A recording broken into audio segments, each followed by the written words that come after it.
اعوذ باللہ من الشیطان الرجیم، بسم اللہ الرحمن الرحیم۔ السلام علیکم ناظرین، میں شفا زہرا آپ کا استقبال کرتی ہوں چینل ون کے اس پروگرام میں کہ جس کا عنوان ہے تذکرہ صحابہ۔ اس سے پہلے والے ایپیسوڈ میں نے رسول اللہ کے اور دوسرے اصحاب کا ذکر کیا تھا، اور اسی طرح آج کے بھی اس ایپیسوڈ میں ایک ایسے صحابی کا ذکر کروں گی کہ جو صرف رسول اللہ کے صحابی نہیں بلکہ ان کے منہ بولے بیٹے بھی کہلائے، اور وہ کوئی اور نہیں بلکہ جناب زید بن حارثہ ہیں۔ جناب زید واحد ایک ایسے صحابی ہیں کہ جن کا ذکر قرآن مجید میں آیا ہے۔ سورہ احزاب کی 4، 5 اور 6 آیت میں آپ کا ذکر آیا ہے۔ جناب زید کی ولادت کے حوالے سے کوئی خاص تاریخ نہیں ملتی ہے، لیکن مختصراً یہ ملتا ہے کہ آپ کا سن شاید جب 8 یا 9 برس کا تھا تو آپ نے اپنی والدہ کے ساتھ کسی دوسرے شہر میں ہجرت کی، لیکن جہاں پر آپ نے ہجرت کی تو وہاں پر آپ کے ہی قبیلے کے کچھ دشمن آ گئے اور آپ پر حملہ کیا اور آپ اسیر ہو گئے۔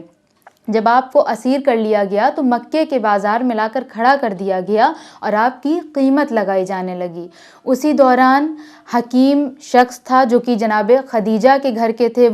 انہوں نے زید کو خریدا اور لا کر جناب خدیجہ کی غلامی میں دے دیا۔ جس وقت جناب خدیجہ نے رسول اللہ سے عقد کیا، اس کے بعد جناب خدیجہ نے جناب زید بن حارثہ کو رسول اللہ کو ہدیہ کر دیا، اور رسول اللہ نے جناب زید کو آزاد کر دیا، بلکہ بیت الشرف میں جگہ بھی دے دی۔ ایک مرتبہ کا واقعہ ہے کہ جناب زید حج کرنے کے لیے گئے تو آپ نے کیا دیکھا کہ ان کے قبیلے کے کچھ افراد وہاں پر موجود ہیں۔ جب آپ نے اپنے قبیلے والوں کو دیکھا تو آپ دیکھ کر بہت خوش ہو گئے اور ان سے اپنے خاندان والوں کے حالات دریافت کیے۔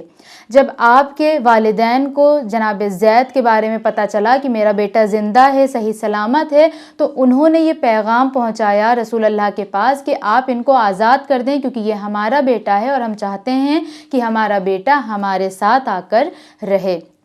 رسول اللہ نے جناب زید کو بلایا اور ان سے کہا کہ زید، تمہیں اختیار ہے، تم چاہے تو یہاں رہ سکتے ہو اور اگر چاہو تو تم اپنے والدین کے پاس واپس جا سکتے ہو۔ تو جناب زید نے کہا کہ میں ہرگز کہیں اور لوٹ کر نہیں جاؤں گا، میں صرف آپ کے ہی محضر میں رہوں گا۔ جب جناب زید کے منہ سے رسول اللہ نے یہ بات سنی تو آپ نے فرمایا کہ تم آزادی کے اوپر غلامی کو ترجیح دے رہے ہو اور اپنے باپ کو، اور مجھے تم اپنے باپ کے اوپر ترجیح دے رہے ہو۔ تو جناب زید نے کہا کہ یا رسول اللہ، جس دن سے میں نے آپ کی زیارت کی ہے، آپ کا دیدار کیا ہے، میرے سامنے آپ کے سوا کوئی بھی اب اس لائق نہیں ہے کہ جس کو میں اور ترجیح دے سکوں۔ جس کے بعد جناب زید بن حارثہ رسول اللہ کے ہی ساتھ رہنے لگے، اور رسول اللہ نے جناب زید کو اپنا منہ بولا بیٹا قرار دیا، اور اس دن کے بعد سے جناب زید کو زید بن حارثہ نہیں بلکہ زید بن محمد کہا جانے لگا۔ آپ دیکھیں کہ یہ اپنے آپ میں کتنی بڑی بات ہے۔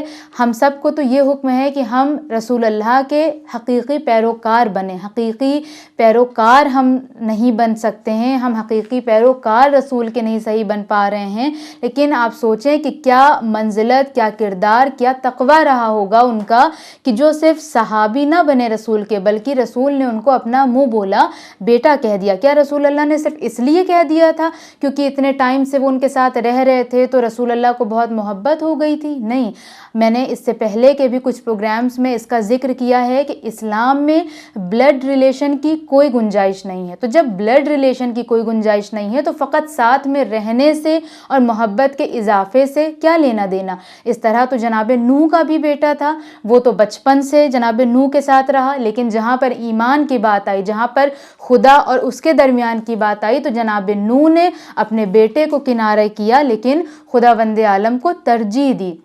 تو یہاں پر ہم یہ ہرگز نہیں کہہ سکتے کہ وہ بچپن سے رسول کے ساتھ رہ رہے تھے اس لیے رسول اللہ نے انہیں اپنا بیٹا کہہ دیا تھا، نہیں، بلکہ ان کے اندر ایسا کردار، ایسا زہد، ایسا اخلاق اور تقویٰ پایا جاتا تھا کہ جس کی بنا پر آپ کی اتنی قدر و منزلت تھی، اور اللہ نے خود رسول اللہ کو اس بات کا حکم دیا تھا کہ ان کو اپنا منہ بولا بیٹا قرار دو۔ حتیٰ کہ یہ بھی ملتا ہے کہ رسول اللہ نے یہ فرمایا کہ زید میرا بیٹا ہے اور اس کو میری میراث کا حصہ حصہ بھی ملے گا۔ تو ناظرین، یہ تھی جناب زید بن حارثہ بلکہ جناب زید بن محمد کی داستان کہ جن کا کردار ایسا کہ رسول اللہ کے ساتھ رہ کر اس طرح سے بلند درجے پر فائز ہوئے اور جنگ موطا میں آپ کو شہادت نصیب ہوئی اور جناب جعفر بن طیار کے ساتھ آپ کا جنازہ رکھا گیا، اور جس طرح سے جناب جعفر بن طیار کے جنازے پر آپ نے گریہ کیا رسول اللہ نے اور آپ کو عظیم صدمہ پہنچا، اسی طرح سے جناب زید کی خبر شہادت سن کر ان کے جنازے کو دیکھ کر رسول اللہ نے گریہ کیا اور آپ کو عظیم ترین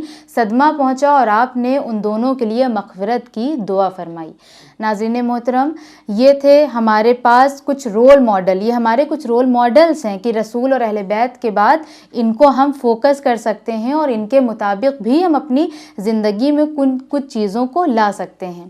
آج کے اس ایپیسوڈ کو میں یہیں پر تمام کرتی ہوں۔ آپ سے ملاقات ہوگی نیکسٹ ایپیسوڈ میں ایک اور نئے صحابی کے تذکرے کے ساتھ۔ تب تک بنے رہیں چینل ون کے ساتھ۔ والسلام علیکم ورحمۃ اللہ وبرکاتہ۔